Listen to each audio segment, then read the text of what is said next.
Welcome to my channel doctor Shivam PCB.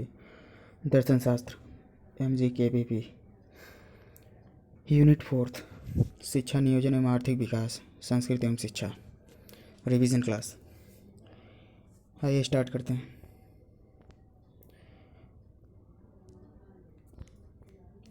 मानव पूंजी निर्माण में शिक्षक की भूमिका की विवेचना कीजिए। मानव पूंजी निर्माण हेतु उपाय सुझाइए, या फिर मानवीय पूंजी के रूप में शिक्षा के नवीन धारणा की विस्तृत विवेचना कीजिए।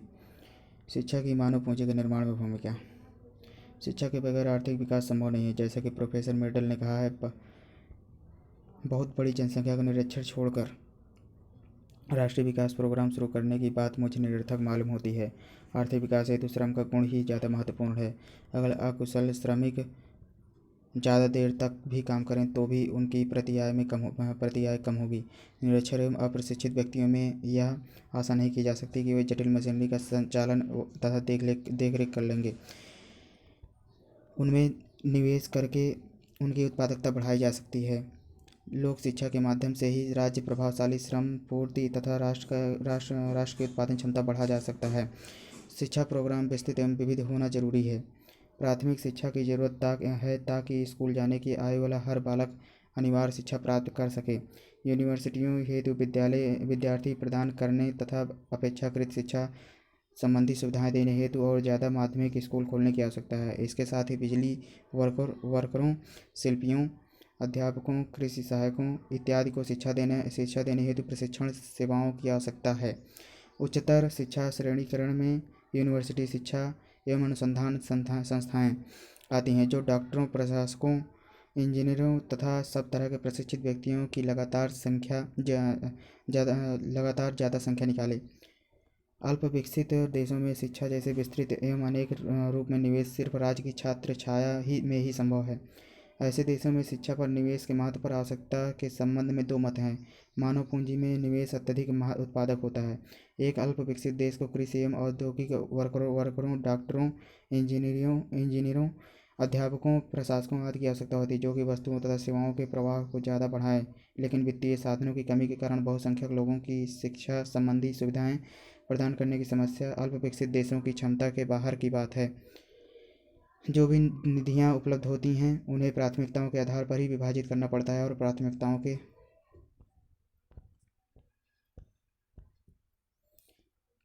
प्रश्न पर अर्थशास्त्रियों में मतभेद है। शिक्षा उपभोक्ता सेवा भी है और निवेश भी। जहाँ तक शिक्षा निवेश है, यह प्रत्यक्ष रूप से उत्पादकता बढ़ाती है। शिक्षा तथा डॉक्टरों, इंजीनियरों, अध्यापकों, प्रशासकों के शिक्षण पर खर्च की गई मुद्रा भी उतना ही निवेश है जितना कि बांध बनाने में खर्च की गई मुद्रा। लेकिन जब कृषकों को शिक्षित करने हेतु साक्षरता आंदोलन पर मुद्रा खर्च की जाती है तो प्रोफेसर लुइस के अनुसार यह प्रत्यक्ष उत्पादक नहीं होती। इनकी धारणा है कि शिक्षा वह भाग है जो कि लाभदायक निवेश नहीं है। अन्य उपभोक्ता वस्तुओं के जैसे वस्त्र, मकान तथा ग्रामोफोन के बिल्कुल बराबर रहता है, क्योंकि यह कृषकों, नाइयों, घर के नौकरों को कुछ ज़्यादा पुस्तकों या समाचार पत्रों का आनंद लेने या कुछ ज़्यादा समझने में सहायक होता है। लेकिन प्रोफेसर गॉलब्रेथ जनसाधारण को शिक्षित करने में निवेश को उतना ही उत्पादक मानते हैं। उनका तर्क है कि कृषकों एवं श्रमिकों को निरक्षरता से बचाना अपने आप में एक ध्येय हो सकता है, लेकिन किसी भी प्रकार की कृषि प्रगति हेतु एक अनिवार्य कदम भी है। दुनिया में कहीं भी ऐसा निरक्षर कृषक वर्ग नहीं है जो प्रगतिशील हो, तथा कहीं भी ऐसा साक्षर कृषि वर्ग नहीं है जो प्रगतिशील ना हो। इस दृष्टि से शिक्षा निवेश का अत्यधिक उत्पादक रूप धारण कर लेती है। अतएव इसका दायित्व राज्य पर आ पड़ता है कि साक्षरता आंदोलन से लेकर यूनिवर्सिटी शिक्षा तक की विस्तृत सीमा में शिक्षा विस्तार एवं सुधार के दीर्घकालीन प्रोग्राम शुरू करें, ताकि राष्ट्रीय जीवन की सब शाखाओं में शिक्षा देश के विकास का नाभि बिंदु बन जाए। मानव पूंजी निर्माण हेतु उपाय। तकनीकी शिक्षा पर बल। अल्प विकसित देशों के विषय में विभिन्न व्यवसायों में शिक्षित व्यक्तियों के रूप में मानव पूंजी की जरूरत इसलिए ज़्यादा होती है क्योंकि वे जटिल तरीके एवं उपकरण लगाते हैं। अतएव उनके लिए सामान्य स्नातकों की अपेक्षा क्रांति कुशलताओं, क्रिटिकल स्किल्स वाले व्यक्ति अधिक जरूरी हैं। उदाहरणार्थ, उद्यमियों, व्यापार प्रबंधकों, प्रशासकों, वैज्ञानिकों, इंजीनियरों, डॉक्टरों आदि की ज़्यादा आवश्यकता पड़ती है। अनिवार्य शिक्षा, जहाँ तक संभव हो सभी नागरिकों में तो माध्यमिक शिक्षा अनिवार्य कर देनी चाहिए। एशिया, अफ्रीका एवं दक्षिणी अमेरिका के देश प्राथमिक शिक्षा को बहुत प्राथमिकता देते हैं, जो कि प्रायः निःशुल्क तथा अनिवार्य होती है। दूसरी तरफ माध्यमिक शिक्षा को कम प्राथमिकता दी जाती है, लेकिन माध्यमिक शिक्षा प्राप्त लोग ही वह क्रांतिक कुशलता प्राप्त करते हैं जो विकास हेतु अत्यंत जरूरी है। माध्यमिक शिक्षा के महत्व पर बल देते हुए प्रोफेसर लुईस माध्यमिक शिक्षा प्राप्त व्यक्तियों को आर्थिक एवं सामाजिक व्यवस्था के अधिकारी और अनायुक्त अधिकारी मानता है। शिक्षा प्रणाली में परिवर्तन, शिक्षा प्रणाली में मूलभूत परिवर्तन तथा सुधार करना जरूरी है। जहाँ निरक्षरता दूर करना आवश्यक है, वहाँ उच्च शिक्षा सिर्फ उन्हीं को दी जाए जो इसके योग्य हैं। शिक्षा प्रदान करने से मानव पूंजी निर्माण नहीं होता, क्योंकि ये बेरोजगारी बढ़ाते हैं, जिससे असंतोष फैलता है तथा उत्पादकता में कमी आती होती है। प्रौढ़ शिक्षा, फिर ऐसे देशों में प्रौढ़ शिक्षा प्रोग्रामों की बहुत कम ध्यान दिया गया है। प्रौढ़ शिक्षा के क्षेत्र में कुछ नहीं किया जा रहा है। प्रौढ़ शिक्षा कृषकों का दृष्टिकोण बदलने में मददगार है, उसकी निर्णयकारी कुशलता बढ़ाती है तथा आधुनिक कृषि प्रथाओं के संबंध में उन्हें जरूरी जानकारी कराती है। ज़्यादा अच्छे परिणामों के लिए प्रौढ़ शिक्षा का समस्त प्रोग्राम कृषि अनुसंधान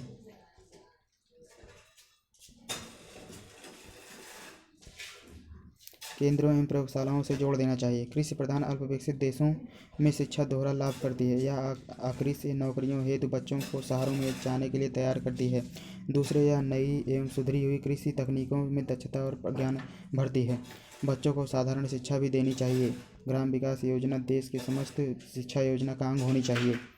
समुचित प्रेरणा हरविंसन का मत है कि द्रुत वृद्धि के लिए शिक्षा के निवेश में को ज़्यादा प्रभावशाली बनाने हेतु पुरुषों एवं स्त्रियों को इस बात की समुचित प्रेरणा दी जाए कि वे ऐसी उत्पादक क्रियाओं में प्रवृत्त हों जो आधुनिकीकरण प्रक्रिया को बढ़ाने हेतु जरूरी है। व्यवसायों से संबद्ध पद एवं पारिश्रमिक अर्थव्यवस्था की उच्च प्राथमिकता आवश्यकताओं के अनुसार हो। शिक्षा पूरी किए बगैर विद्यालय छोड़ आने के कारण ग्राम बेकारी एवं शिक्षित बेकारी को कृषि आधुनिकीकरण के दूरव्यापी प्रोग्रामों द्वारा दूर किया जाए। दूसरे, इस बात हेतु कदम उठाए जाएं कि व्यक्तियों के प्रशिक्षण की जिम्मेदारी कुछ मुख्य नियोजक संस्थाओं पर डाली जाए तथा इन संस्थाओं का जरूरी पथ प्रदर्शन किया जाए ताकि वे आधुनिक दिशाओं पर नौकरी पर प्रशिक्षण प्रोग्राम विकास कर सकें। संस्कृति, अगला प्रश्न, संस्कृति शिक्षा पर अपना प्रभाव डालती है, इस कथन को उदाहरणों द्वारा स्पष्ट कीजिए। शिक्षा संस्कृति का संरक्षण एवं विकास करती है, इस कथन की पुष्टि कीजिए। संस्कृति क्या है, शिक्षा एवं संस्कृति के संबंध की व्याख्या कीजिए। या फिर संस्कृति तथा शिक्षा के संबंधों की विवेचना कीजिए तथा सांस्कृतिक विरासत के हस्तांतरण में शिक्षा के कार्यों की विवेचना कीजिए। शिक्षा एवं संस्कृति में संबंध, शिक्षा और संस्कृति के संबंध में स्पष्टीकरण करते हुए ब्राह्मण ने लिखा है, संस्कृति की सामग्री से ही शिक्षा का प्रत्यक्ष रूप से निर्माण होता है और यही सामग्री शिक्षा को न केवल उसके स्वयं के उपकरण वरन उसके अस्तित्व का कारण भी प्रदान करता है। इस कथन से स्पष्ट हो जाता है कि संस्कृति के अभाव में शिक्षा निस्सार और निष्प्रयोजन है। यदि किसी समाज की शिक्षा में कोई विशेषता मिलती है तो उसका एकमात्र कारण उस समाज की संस्कृति है। वस्तुतः प्रत्येक समाज अपनी संस्कृति के अनुरूप ही शिक्षा की व्यवस्था करता है। शिक्षा अपने अस्तित्व को बनाए रखने के लिए विविध प्रकार के संस्कृति की सेवा और सहायता करती है और अपने कार्यों को संपन्न करने के लिए उसका सहयोग प्राप्त करती है। अपने इस कथन की पुष्टि में हम निम्नलिखित तथ्य प्रस्तुत कर रहे हैं। संस्कृति की निरंतरता में सहायता, संस्कृति किसी भी जाति के इतिहास का विशुद्ध सार है। यह उन रीतियों तथा और परंपराओं से मिलकर बनती है जिनमें उस जाति के लंबे समय के अनुभवों का निचोड़ होता है। अतः किसी जाति का अपनी संस्कृति से संबंध विच्छेद होना उसके लिए विनाशकारी सिद्ध होता है। उदाहरणार्थ, ऑस्ट्रेलिया और अमेरिका के आदिम जातियों का यूरोप की जातियों से परास्त होने के बाद अपनी संस्कृति से संबंध विच्छेद हो गए, परिणामस्वरूप वो छिन्न भिन्न होकर नष्ट हो गई। इस प्रकार जैसा कि हुमायूं कबीर ने लिखा है, सांस्कृतिक परंपरा ही एक जाति के जीवित रहने की आवश्यक शर्त है। शिक्षा जाति की सांस्कृतिक परंपराओं की निरंतरता में महान योग देती है। शिक्षा उसकी संस्कृति को बनाए रखती है और उसका अंत नहीं होने देती। ऑस्ट्रेलिया और अमेरिका की आदिम जातियों की सांस्कृतिक परंपरा केवल इसलिए नष्ट हो गई क्योंकि उनमें शिक्षा का पूर्ण अभाव था। इस स्थिति से अपनी रक्षा करने के लिए सभी प्रगतिशील देशों ने विद्यालयों की स्थापना करके उनमें शिक्षा की उत्तम व्यवस्था की और उन पर संस्कृति की निरंतरता का दायित्व रखा है। इस संबंध में स्पेंस रिपोर्ट में लिखा गया है, विद्यालय वह साधन प्रदान करते हैं जिनके द्वारा राष्ट्र का जीवन अखंड रूप से पीढ़ी दर पीढ़ी चलता रहता है। संस्कृति के परिवर्तन में सहायता, बालक जैसे जैसे बड़ा होता जाता है वैसे वैसे अपनी संस्कृति के रीति रिवाजों, आदतों, नियमों आदि को सीखता जाता है। वह इन बातों को अपने माता पिता, परिवार के लोगों, समाज के व्यक्तियों और विद्यालय के अध्यापकों से सीखता है। फलस्वरूप उनके व्यवहार में निरंतर परिवर्तन होता चला जाता है। परिवर्तन का यह कार्य चेतन और अचेतन दोनों प्रकार से होता रहता है। जब कभी अध्यापक या कोई अन्य व्यक्ति एक निश्चित योजना बनाकर या किसी विशेष क्रिया की व्यवस्था करके बालकों को उनकी संस्कृति का ज्ञान देता है या उसके व्यवहार को निर्देशित करता है, तभी शिक्षा का कार्य दृष्टिगोचर होता है। बर्ट्स के अनुसार जब कभी एक व्यक्ति या समूह जानबूझकर व्यवहार को निर्देशित करने का प्रयत्न करता है, तभी शिक्षा विद्यमान रहती है। इस प्रकार शिक्षा उन प्रक्रियाओं में जिनके द्वारा संस्कृति हस्तांतरित और परिवर्तित की जाती है बहुत ही अधिक महत्वपूर्ण कार्य करती है। व्यक्ति के सांस्कृतिक विकास में सहायता। अब हम भारतीयों ने आदिकाल से लेकर आज तक विभिन्न विषयों का जो भी ज्ञान संचित किया है वह हमारी संस्कृति का अंग है। हमारी कला और हमारे कानून और साहित्य, हमारे कानून और इतिहास सभी पर हमारी संस्कृति की गहरी छाप है। उदाहरणार्थ हमारा इतिहास केवल तथ्यों और तिथियों, असफलताओं और कर्मण्यताओं का संकलन नहीं है, वरन हमारी संस्कृति की अभिव्यक्ति करने वाले महान वीरों, उनका निर्माण करने वाले अमर योगियों की जीवनियों को अनुप्राणित करने वाला वर्णन है। उन वीरों और योगियों की महानता की एक झलक ही हमारे सांस्कृतिक विकास के लिए महत्वपूर्ण बहुत काफ़ी है। शिक्षा हमें इतिहास का अध्ययन करने का अवसर प्रदान करके हमें बार बार उसकी महानता की झलक देती है और इस प्रकार हमें सांस्कृतिक विकास में अपूर्व योग देती है। अतः विश्वविद्यालय शिक्षा आयोग का परामर्श है, महानता की स्वाभाविक झलक सांस्कृतिक विकास की विधि है। जिनमें स्वयं महानता नहीं है, उन्हें इतिहास का अध्ययन करके महान शक्तियों की संगति में रहना चाहिए। व्यक्ति के विकास में सहयोग। शिक्षा का एक मुख्य कार्य बालक के व्यक्तित्व का विकास करना है, पर वह इस कार्य को संस्कृति के सहयोग के बिना नहीं कर सकती है। इसका कारण यह है कि उसे संस्कृति के ऐसे अनेक उपकरण प्राप्त होते हैं जिनका प्रयोग वह बालक के बौद्धिक, चारित्रिक, संवेगात्मक और आध्यात्मिक विकास के लिए करती है। ओटावे ने ठीक ही लिखा है, जिस संस्कृति में व्यक्तित्व का विकास होता है उसके द्वारा उसका आंशिक निर्माण किया जाता है। इससे यह निष्कर्ष निकलता है कि व्यक्तित्व के विकास से संबंधित होने के कारण शिक्षा संस्कृति पर आधारित है। शिक्षा में संस्कृति का समावेश। सच्चे अर्थ में शिक्षा के अंतर्गत कला और मानव अभिव्यक्तियों के अन्य सांस्कृतिक रूपों का समावेश किया जाना चाहिए। यदि शिक्षा का अर्थ बालक की प्रसुप्त शक्तियों को जागृत करके बाहर लाना है तो ऐसा किया जाना अनिवार्य है। अनुभव ने इस बात को सत्य कर दिया है। हुमायूं कबीर के शब्दों में यही कारण है कि आजकल यह बात सामान्य रूप से स्वीकार की जाती है कि कला, प्रसाधन, सजावटी कोई वस्तु नहीं है, परंतु बालकों के शैक्षिक विकास के लिए आवश्यक तत्व है।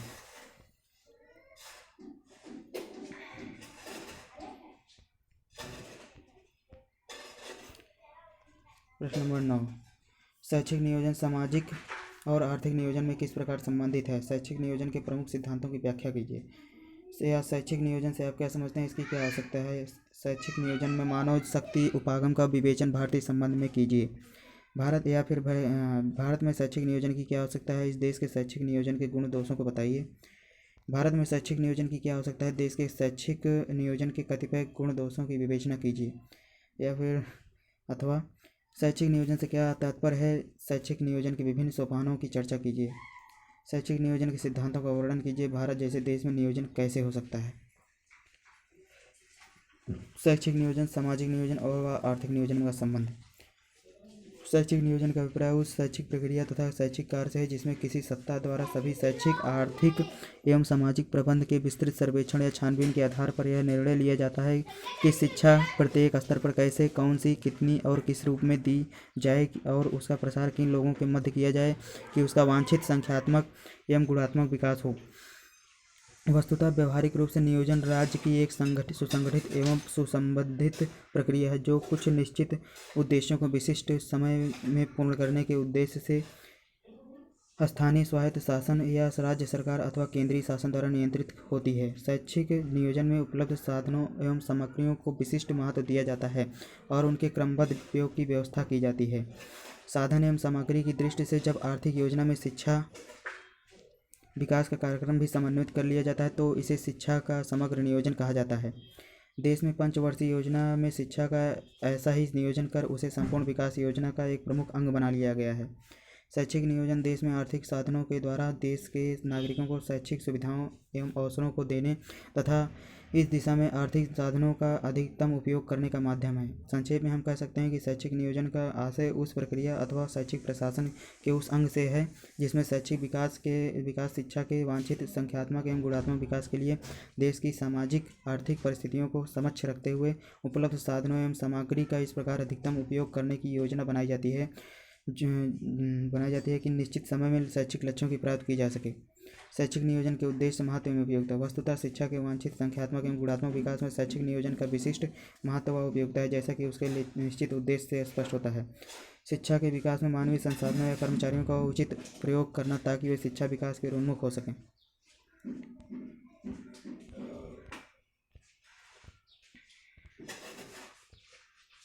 उपलब्ध आर्थिक, सामाजिक एवं राजनीतिक साधनों एवं सामग्री के शिक्षा के विकास हेतु प्रयोग करना उसके जिससे उनका अपव्यय न हो। शिक्षा के विकास के लिए मानव की सृजनात्मक शक्ति, आलोचनात्मक शक्ति, गुण ग्राह्यता तथा सांस्कृतिक एवं वैज्ञानिक अभिरुचियों का प्रयोग करके कला, विज्ञान एवं संस्कृति का विकास करना ताकि व्यक्ति एवं समाज दोनों ही एक साथ विकास के मार्ग पर आगे बढ़ सकें। शिक्षा के अनेक स्तरों में विकास की दृष्टि से संतुलन बनाए रखना ताकि समग्र स्तर पर शिक्षा अवसरों की समानता के आधार पर प्रदान की जा सके। शिक्षा के संख्यात्मक विकास के साथ साथ गुणात्मक विकास कराना ताकि सही व्यक्ति को उचित शिक्षा प्राप्त हो सके। राष्ट्रीय जीवन के अनेक क्षेत्रों के विकास के लिए शैक्षिक नियोजन पर गंभीरता से विचार करना ताकि अधिकतम लोगों को अधिकतम विकास किया जा सके। समाज की परंपराओं, आदर्शों, मूल्यों एवं आकांक्षाओं को संरक्षण प्राप्त होना ताकि भारतीय विकास की कल्पना को साकार रूप दिया जा सके। शैक्षिक नियोजन के प्रमुख सिद्धांत। शैक्षिक नियोजन की सफलता उसके निर्माण के सिद्धांतों पर आश्रित होती है। अतः किसी भी संस्था का शैक्षिक नियोजन करते समय निम्नलिखित सिद्धांतों का दृष्टिगत करना अनिवार्य होता है। यथार्थता के केंद्रित होने का सिद्धांत। योजना कपोल कल्पित न होकर यथार्थ के धरातल पर निर्मित किए जाने पर ही सफल होती है। अतः योजना की यथार्थता में तालमेल निर्धारित रूप से होना चाहिए। उसे मांगों का प्रपत्र नहीं बनना चाहिए। आवश्यकता का सिद्धांत। शैक्षिक नियोजन में संस्था को प्राथमिक आवश्यकताओं पर विशिष्ट बल देना चाहिए। जेपी नायक ने इसी सिद्धांत पर बल देते हुए कहा कि योजना वह वास्तविक और प्रयोजनशील कार्य करने का कार्यक्रम होना चाहिए जो उपलब्ध सुविधाओं के सबसे अच्छे प्रयोग तथा मानव प्रयत्न पर बल दे। सफलता का सिद्धांत। जेपी नायक महोदय ने उक्त सिद्धांत की महत्ता को स्वीकार करते हुए कहा कि योजनाओं के निर्माण एवं क्रियान्वयन से हमारा ध्येय यह होना चाहिए कि निम्न स्तर का लक्ष्य नहीं वरन असफलता, अपराध। इसका तात्पर्य यह है कि योजना चाहे छोटी हो अथवा उससे बड़ी, उसे निश्चित रूप से सफल होना चाहिए, अन्यथा योजना की सार्थकता ही क्या है। वास्तविक लक्ष्यों की प्राप्ति का सिद्धांत। योजना निर्माण को चाहिए कि वह उद्देश्यों का पूर्ण सावधानी के साथ निर्धारण करें एवं लक्ष्य चाहे छोटा हो अथवा बड़ा, उनकी पूर्ति प्रत्येक दशा में कराई जाए।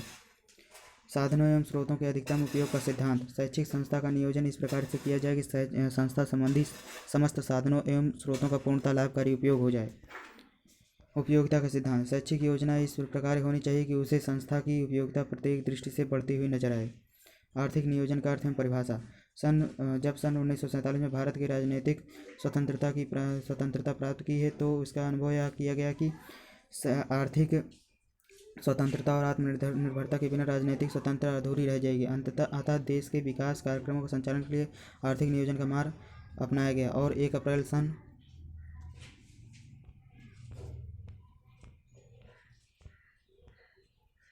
1951 पंचवर्षीय योजनाओं का प्रारंभ किया गया। किसी देश की अर्थव्यवस्था का विस्तृत सुव्यवस्थित प्रबंध इस ढंग से किया जाए कि आर्थिक प्रगति की दर में पर्याप्त वृद्धि संभव हो सके, ऐसे प्रबंध को ही आर्थिक नियोजन कहा जाता है। आज विश्व का कोई भी राष्ट्र चाहे विकसित हो या ऐसे अर्धविकसित, पूंजीवादी हो या समाजवादी, तथा विश्व की कोई भी अर्थव्यवस्था चाहे पूंजीवादी हो अथवा समाजवादी या साम्यवादी अथवा मिश्रित अर्थव्यवस्था के सिद्धांतों पर आरूढ़ क्यों न हो, आर्थिक नियोजन के बिना विकास के मार्ग पर गतिमान नहीं हो सकती। आर्थिक नियोजन से आशय अर्थव्यवस्था के सभी अंगों को समन्वित करते हुए देश के साधनों के संबंध में विवेकपूर्ण कार्यक्रम बनाने तथा आवश्यक नियंत्रण एवं निर्देशन से है, जिससे पूर्व निर्धारित उद्देश्यों को निश्चित समय में पूरा किया जा सके। आर्थिक नियोजन की परिभाषाएं। हेग के अनुसार आर्थिक नियोजन से आशय केंद्रीय सत्ता द्वारा उत्पादक क्रियाओं का निर्देशन है। डाल्टन के अनुसार आर्थिक नियोजन अपने विस्तृत अर्थ में विशाल साधनों के संरक्षक व्यक्तियों द्वारा निश्चित लक्ष्यों की प्राप्ति हेतु आर्थिक क्रियाओं का इच्छित निर्देशन है। एल रॉबिन्स के अनुसार नियोजन से आशय उत्पाद पर किसी भी प्रकार के राजकीय नियंत्रण से है। श्रीमती बी बूटन के अनुसार आर्थिक नियोजन एक ऐसी पद्धति है जिसमें विपणन यंत्र को एक स्वतंत्र क्रिया के स्थान पर निश्चित ढांचे की प्राप्ति के उद्देश्य से जानबूझकर उपयोग किया जाता है। वाटरसन के अनुसार नियोजन विशिष्ट लक्ष्यों की प्राप्ति के लिए श्रेष्ठतम उच्चतम उपलब्ध विकल्प का संगठित सुविचारित एवं सतत प्रयास है। शैक्षिक नियोजन का सामाजिक न्याय उपागम, यह उपागम सामाजिक नियोजन या सामाजिक विकास के लिए नियोजन भी कहलाता है। किसी भी देश की शिक्षा उस देश के सामाजिक या राष्ट्रीय लक्ष्यों के द्वारा बहुत अधिक प्रभावित होती है। राष्ट्रीय नीतियाँ तथा देश का संविधान इन लक्ष्यों तथा सामाजिक विकास का वर्णन करता है। इनमें से बहुत से लक्ष्यों की प्राप्ति की अपेक्षा शिक्षा से की जाती है, अतः शिक्षा और सामाजिक विकास आपस में जुड़े हुए हैं।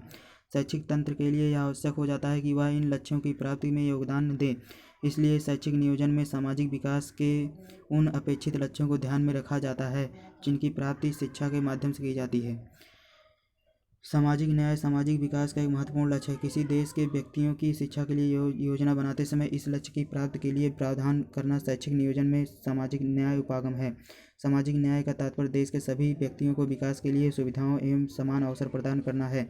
उदाहरण के लिए भारतीय संविधान में 45वें अनुच्छेद में 14 वर्ष तक की आयु वाले सभी बालकों के लिए निःशुल्क तथा अनिवार्य शिक्षा प्रदान करने के लिए राज्य से आग्रह करना सामाजिक न्याय की ओर एक कदम है। इसी प्रकार आर्थिक एवं सामाजिक रूप से पिछड़े हुए समुदाय के बालकों की शिक्षा के लिए विशिष्ट प्रावधान करना भी समुदाय के इस भाग के प्रति आवश्यक न्याय करने का ही एक प्रयास है। समाज का कमजोर वर्ग अपने सामाजिक एवं आर्थिक विकास के लिए सरकार से विशिष्ट सहायता की आवश्यकता रखता है। संपूर्ण समाज के संतुलित विकास के लिए आवश्यक है कि शिक्षा के क्षेत्र में कार्यक्रमों की योजना बनाते समय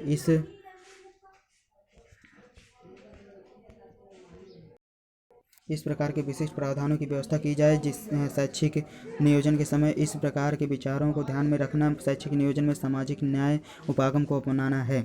शिक्षा में सामाजिक नियोजन उपागम का तात्पर्य ऐसी शैक्षिक व्यवस्था को विकसित करने से भी हो सकता है जिसके माध्यम से ऐसे सामाजिक परिवर्तन लाया जा सके जो समाज के सभी व्यक्तियों के सामाजिक तथा आर्थिक विकास में सहायक हों। इसका तात्पर्य विभिन्न प्रकार की सामाजिक सेवाएं प्रदान करने से भी हो सकता है जो मानव जीवन के स्तर में सुधार ला सकें। शैक्षिक नियोजन में सामाजिक न्याय उपागम शैक्षिक नियोजन में सामाजिक विकास उपागम का केवल एक पक्ष प्रतीत होता है। शैक्षिक नियोजन में अधिकांशतः प्रयोग में लाए जाने वाले ये 4 उपागम है, परंतु इसका तात्पर्य यह नहीं है कि उपागमों की पूर्ण सूची है। इनके अलावा भी और भी उपागम हो सकते हैं और यह इस प्रश्न पर निर्भर करता है कि शैक्षिक नियोजन का फोकस क्या है तथा नियोजन में निहित निर्णयों को कौन से मुख्य विचार निर्देशित करते हैं।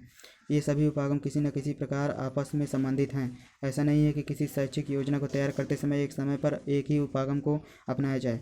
शैक्षिक नियोजन में अर्थपूर्ण एवं उपयुक्त निर्णय लेने हेतु अधिकांशतः एक से अधिक विचार प्रयोग में लाए जाते हैं। कभी कभी शिक्षा के क्षेत्र में नियोजन युक्ति में इन सभी के बीच एक उपयुक्त संतुलन हो सकता है। इस प्रकार ये उपागम पूर्ण रूप से एक दूसरे से स्वतंत्र नहीं हैं। इनमें कौन से उपागम सबसे अधिक अच्छा है, यह सब एक संबंधित प्रश्न है। यह किसी देश की सामाजिक राजनीतिक व्यवस्था होती है जो निर्धारित करती है कि उसके लिए कौन सा उपागम सबसे अच्छा है। ऐसा कोई सामान्य सर्वाधिक अच्छा उपागम नहीं है जिससे सभी देशों में सभी उद्देश्यों के लिए प्रयोग में लाया जा सके। सभ्यता तथा संस्कृति में अंतर स्पष्ट कीजिए। शिक्षा मानव मूल्यों में कैसे संबंधित है, मूल्य की परिभाषा बताइए। शिक्षा मानव मूल्यों से कैसे संबंध है। संस्कृति और सभ्यता में अंतर। संस्कृति सभ्यता से प्राचीन है। सभ्यता तथा संस्कृति में अंतर स्पष्ट कीजिए। शिक्षा मानव मूल्यों से कैसे संबंधित है, मूल्य की परिभाषा बताइए। शिक्षा मानव मूल्यों से कैसे संबंध है, ठीक है। संस्कृत सभ्यता से प्राचीन है। प्रारंभिक समाजों में जीवन यापन का ढंग, विचारधारा और प्रथाएं आदि थीं। इससे प्रमाणित होता है कि मानव समाज में प्रारंभ से ही संस्कृत थी। सभ्यता का विकास बाद में हुआ। सभ्यता को तो हम माप सकते हैं किंतु संस्कृति को मापना संभव नहीं है। सभ्यता के अंग तर्क और उपयोगिता के आधार पर मापे जा सकते हैं, लेकिन संस्कृति के साथ ऐसा नहीं किया जा सकता। उदाहरणार्थ हम हवाई जहाज की गति के आधार पर उत्तम या खराब कह सकते हैं। संस्कृत साध्य है तो सभ्यता साधन, सभ्यता कार्य प्रणाली तो संस्कृत साध्य है। भौतिक साधन सभ्यता तथा रेलगाड़ी, यान आदि को संस्कृत साध्य के अनुसार ही प्रयोग में लाया जा सकता है। सभ्यता तो निरंतर आगे बढ़ती रहती है लेकिन संस्कृति नहीं। इससे हम यूँ कह सकते हैं कि सभ्यता के क्षेत्र में रेलगाड़ी के बाद हवाई जहाज फिर रॉकेट विमानों का प्रचलन प्रारंभ हुआ, लेकिन संस्कृत के क्षेत्र में विचारधारा प्रथा आदि ऐसी दिखाई नहीं देता है। सभ्यता बिना प्रयत्न के और संस्कृत बिना विशेष प्रयास करके ग्रहण की जाती है। हम मशीन, रेडियो जो कि सभ्यता के अंग हैं तेजी से अपनाते जा रहे हैं, तथापि अपनी मनोवृत्ति, विचारधारा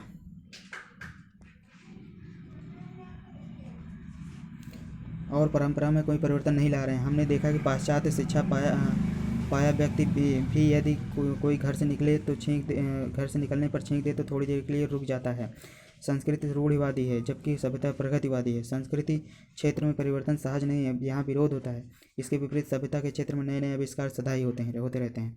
सभ्यता का प्रसार होता है जबकि संस्कृति आदान प्रदान करती है। सभ्यता को लोग तीव्र गति से अपनाते हैं और इसका प्रसार होता है, जबकि विचारधारा धर्म, प्रथा और परंपराएं परस्पर आदान प्रदान द्वारा ग्रहण की जाती हैं। संस्कृति की तुलना में सभ्यता में उच्चता और निम्नता पाई जाती है। संस्कृति क्षेत्र में कृष्ण का उद्देश्य ऊंचा और स्वामी रामकृष्ण परमहंस का निश्चित रूप से नहीं कहा जा सकता है। तथापि सभ्यता इकाइयों को माप के आधार पर ऊंचा नीचा ठहराया जा सकता है। मूल्य से तात्पर्य मूल्य का सामान्य नामकरण होने की गतिशीलता गुणशीलता का है। नामकरण चयन होने की गुणशीलता का है। चयन किया जा सकता है उचित तथा उत्तम के संदर्भ में। दरिद्र की सहायता उचित करना उचित है और कपड़े खरीद के संबंध में निर्णय लेना उत्तम की श्रेणी में आता है। जो प्रश्न उचित और चाहिए के होते हैं वह नैतिक प्रश्न है और वह नैतिक मूल्यों के संबंध में होते हैं।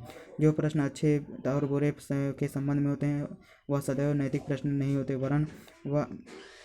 वरन वह किसी भी मूल्य के प्रकार के संबंध में हो सकते हैं। मूल्यों के प्रकार हो सकते हैं सौंदर्य शास्त्रीय, आर्थिक, सामाजिक या क्रीड़ा केंद्रित इत्यादि। शिक्षा का परम उद्देश्य चयन करने की प्रवृत्तियों को स्थापित करना, किंतु चयन में विकल्प सन्निहित अनेक विकल्पों में से निर्णय लेकर किसी एक विकल्प का चुनाव करना बहुधा सरल नहीं होता। चुनाव का आधार मूल्य ही होते हैं। नैतिक मूल्य का उचित एवं अनुचित के एक दूसरे मूल्यों के उत्तम और निम्न के आधार पर चयन करना होता है। किंतु क्या उचित है, क्या अनुचित है, क्या उत्तम है, क्या निम्न है, इसके संबंध में चयन करने से पहले हमें उचित अनुचित इत्यादि का ज्ञान प्राप्त होना आवश्यक है। यह ज्ञान शिक्षा द्वारा ही प्राप्त होता है। अतएव हम कह सकते हैं कि बिना मूल्य संबंधी ज्ञान की शिक्षा अपने परम उद्देश्य को प्राप्त करने में असमर्थ है। मूल्य के आधार पर ही मनुष्य अपने जीवन दृष्टिकोण को बनाता है। मूल्य ही मानव जीवन को अर्थ, उच्चता और तथा श्रेष्ठता प्रदान करते हैं।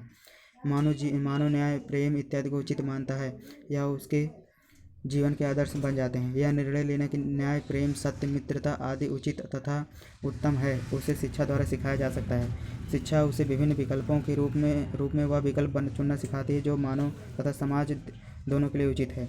वह विद्यार्थियों को उचित, अनुचित, उत्तम तथा निम्न अथवा अच्छे बुरे का अंतर सिखाती है। मूल्य की परिभाषा गुड के अनुसार मूल्य वह चारित्रिक विशेषता है जो मनोवैज्ञानिक, सामाजिक और सौंदर्य बोध की दृष्टि से महत्वपूर्ण मानी जाती है।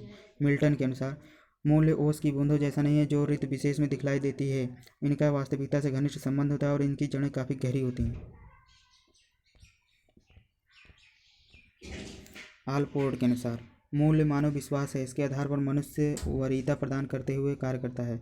फिलक के अनुसार हम जिसे सम्मान देते हैं, चाहते हैं, महत्वपूर्ण समझते हैं वही मूल्य है। वे व्यवहार को प्रेरणा प्रदान करते हैं, उसे मानव का क्रियाकलाप प्रभावित होता है। जैक और फ्रैंकल के अनुसार मूल्य, आचार, सौंदर्य, कुशलता या महत्व के वे मानदंड हैं जिनके लिए व्यक्ति आता है। आर के मुखर्जी मूल्य सामाजिक दृष्टि से स्वीकार वे लक्ष्य हैं जिन्हें समाजीकरण की प्रक्रिया द्वारा स्थापित किया जाता है। क्लार्क हॉल मूल्य वांछनीय की संकल्पना है। वांछनीय से तात्पर्य है एक विशिष्ट प्रकार की वरीयता। मूल्य एक व्यवहार को दूसरे व्यवहार की अपेक्षा वरीयता देते हैं। भारतीय संबंध में मूल्यों का निर्माण वेदांत, भगवद गीता, बौद्ध धर्म, जैन धर्म तथा इस्लाम धर्म के दर्शन का अध्ययन है। तत्व मीमांसा, ज्ञान मीमांसा या मूल्य मीमांसा संबंधित दृष्टिकोणों को स्पष्ट किया गया है। अब यहाँ हम इस दार्शनिक विचारों का और विवेचन मूल्य मीमांसा के दृष्टिकोण से कर रहे हैं। बौद्ध तथा हिंदू दर्शनों का वर्णन शिक्षा की विभिन्न महत्वपूर्ण समस्याओं पर प्रकाश डालने के लिए किया गया है। हम यहाँ पर इन दर्शनों के मूल्य संबंधी विचारों को एक संगठित कड़ी के रूप में प्रस्तुत कर रहे हैं।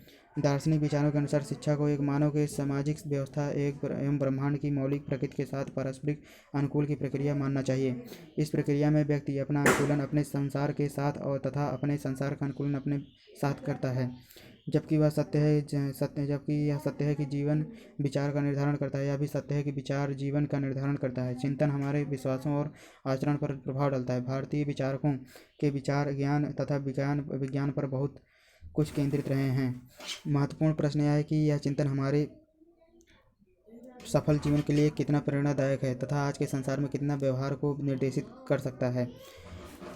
हमारे धार्मिक गुरुओं के कारण एवं निर्धारण धर्म एवं कर्म अवधारणाओं को मानवता को अपने उद्देश्यों के लिए प्रकृति के चलन को समझाने तथा नियंत्रित करने के लिए प्रस्तुत किया है।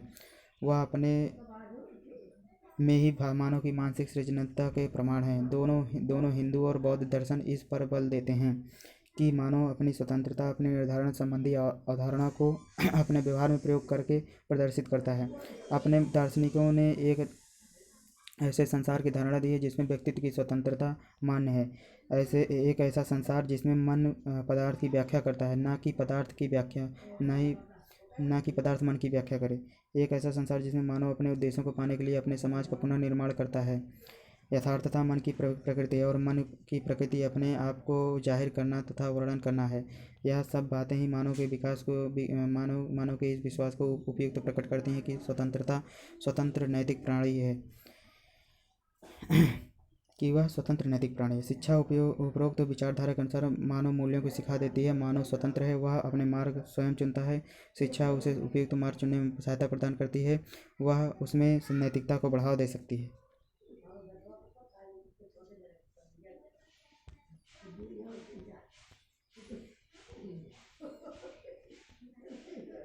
समाज बालक की शिक्षा हेतु क्यों उत्तरदायी है?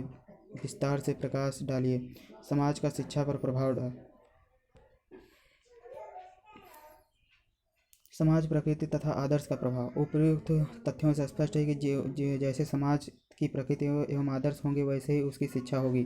इस दृष्टि से यदि समाज की प्रकृति तानाशाही है तो वहाँ निश्चय वहाँ की शिक्षा में अनुशासन तथा आज्ञा पालन पर विशेष बल दिया जाएगा, और इसके विपरीत यदि समाज की प्रकृति जनतांत्रिक हुई तो वहाँ शिक्षा में स्वतंत्रता, समानता, सहकारिता तथा सहयोग आदि पर बल देते हुए व्यक्तिगत और सामाजिक जीवन के आदर्शों को प्राप्त करने का प्रयास किया जाएगा। अतः कहने का आशय है कि शिक्षा समाज की प्रकृति और आदर्श पर आधारित होती है। राजनीतिक और आर्थिक दशाओं का प्रभाव। समाज की राजनीतिक और आर्थिक दशाओं का शिक्षा पर बहुत गहरा प्रभाव पड़ता है। जहाँ समाज की राजनीतिक विचारधारा होती है वहाँ शिक्षा की व्यवस्था भी उसी के अनुरूप होती है। जिस समाज की आर्थिक स्थिति दृढ़ होती है वहाँ की शिक्षा व्यवस्था भी वैसी होती है।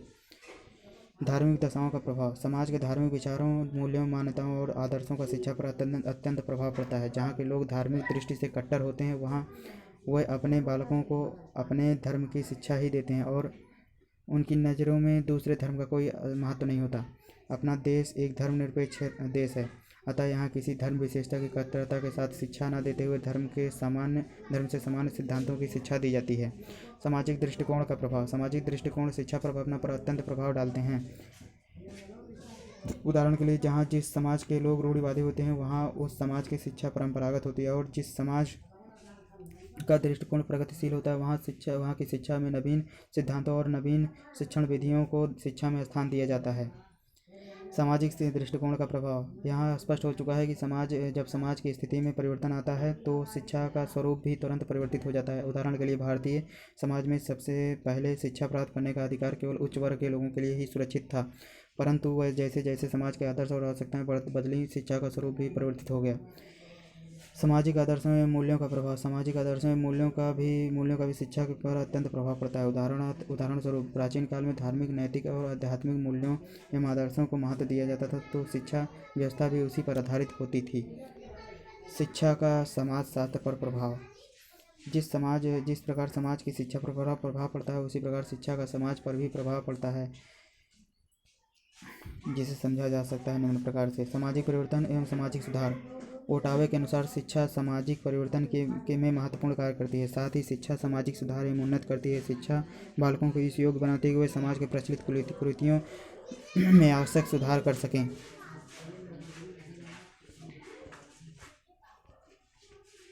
बालक का समाजीकरण। शिक्षा द्वारा बालक का समाजीकरण होता है। जब बालक विद्यालय जाता है तो वहाँ पर उसे दूसरे बालकों और अन्य लोगों के संपर्क में आता है। इस संपर्क से उसे उन बालकों के विचारों, आदर्शों और संस्कृति का ज्ञान हो जाता है और वह धीरे धीरे इस संस्कृति को अपनाने की कोशिश करता है। समाज की संस्कृति को अपनाना ही सामाजिकरण कहलाता है। सामाजिक नियंत्रण।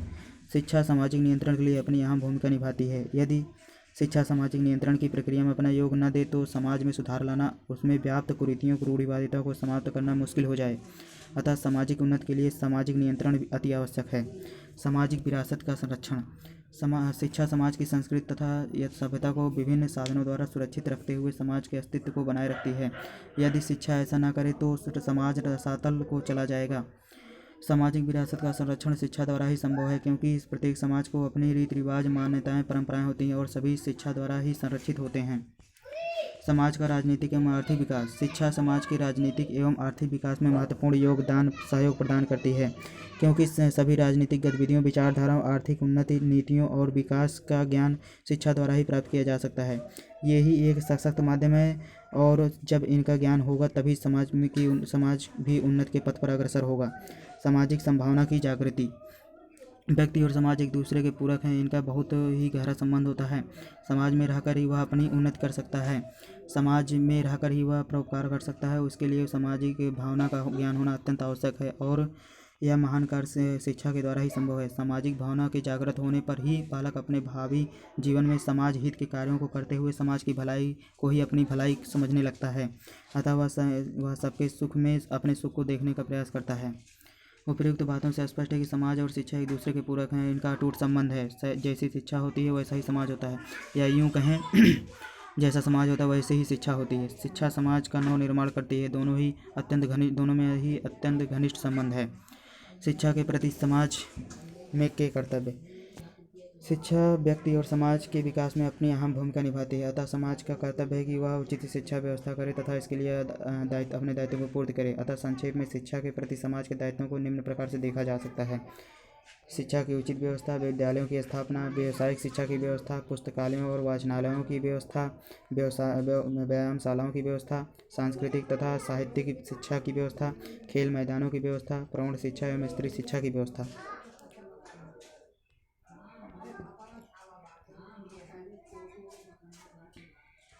अनिवार्य शिक्षा की व्यवस्था, कमजोर एवं निर्बल वर्ग की शिक्षा के प्रति जागरूक करना, विभिन्न इकाइयों तक का शिक्षा में सहयोग प्रदान करना, जैसे परिवार, विद्यालय, धर्म आदि। तो नेक्स्ट वीडियो में आखिर के 2 क्वेश्चन कवर किए जाएंगे। तो वीडियो को लाइक करें, शेयर करें और सब्सक्राइब करें और अपना रिवीजन बहुत अच्छे से करें। तब तक के लिए धन्यवाद।